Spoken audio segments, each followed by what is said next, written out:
Sherry, one of your favorite shows. It is. Jim Parsons stars as a genius physicist who could use a remedial course in social interaction. Take a look.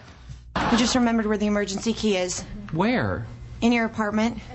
What's it doing in my apartment? Well, I went in there a few weeks ago when you guys were at home and I forgot it there. You went in my... What are you saying? It's not a big deal. I was making coffee and I ran out of milk. You're the milk thief! Leonard said I was crazy, but I knew that carton felt lighter. Please welcome Jim Parsons.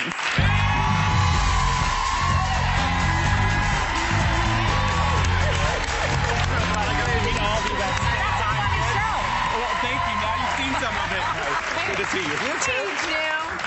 I'm so glad I met all of you backstage. It's very freaky to meet people that you've been watching on TV for years, to meet them for the first time ever when you're sitting here with you. Yeah. This is much more comfortable. Like last night I went on Letterman and I'd never met him in person. Right. Well, that takes a couple of minutes to get over. And then, you know, you're done. So you don't know what happened and it probably wasn't very good. But whatever. But here it feels... No, here's comfortable. It's warm, literally.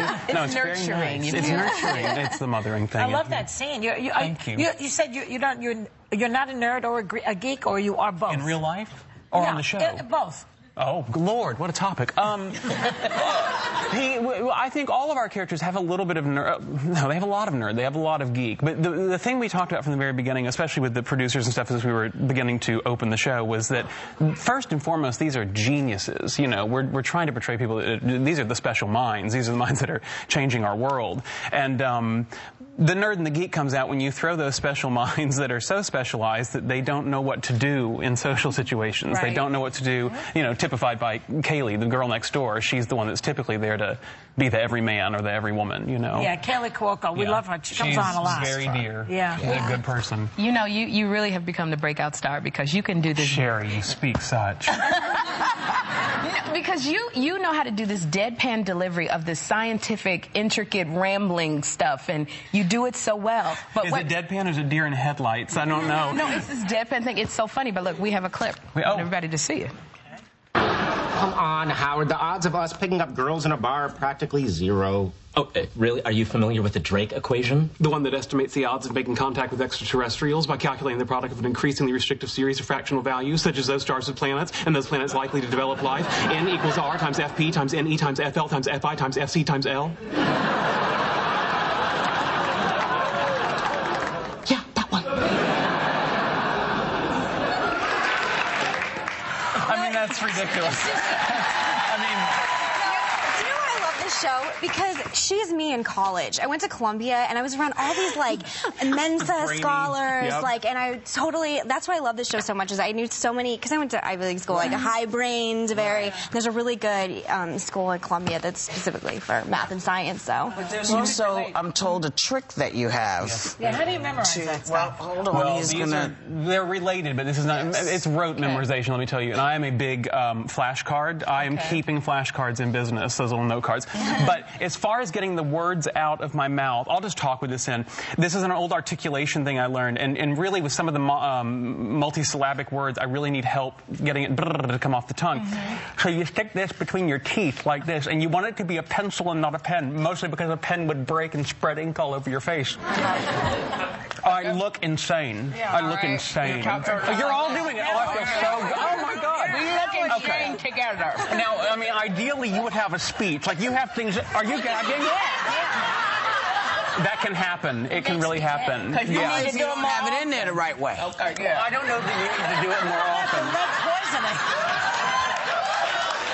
Now, here's a speech if you want to read that. Sherry, 3. You and Johnny Galecki play nerdy best friends who are genius physicists. Your character Sheldon is an obsessive-compulsive hypochondriac, not bad, who's a social misfit. Do people think you're like Sheldon? And do you share any traits with him? Okay, I'm sorry that was so long. I didn't write it, though. But the point being that after I've done that, frequently it's just... I look insane. It makes the words roll easier off the tongue, so it sounds like more natural and hopefully like I kind of know what I'm talking about. So you practice with the pencil. I will. If it's particularly hard, I will. And that helps you to learn it? and speak it does help to learn it a bit, but it really is muscle relax or muscle work. So my tongue is ready to get around this. Where I can't tell you how bad I can trip up. But do you understand everything you're saying?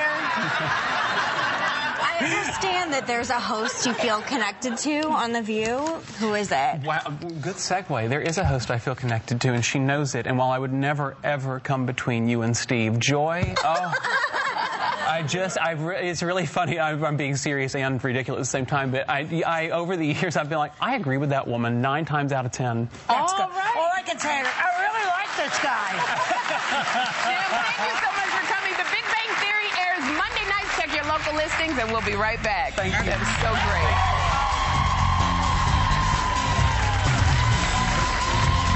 This makes me crazy. So, you know what?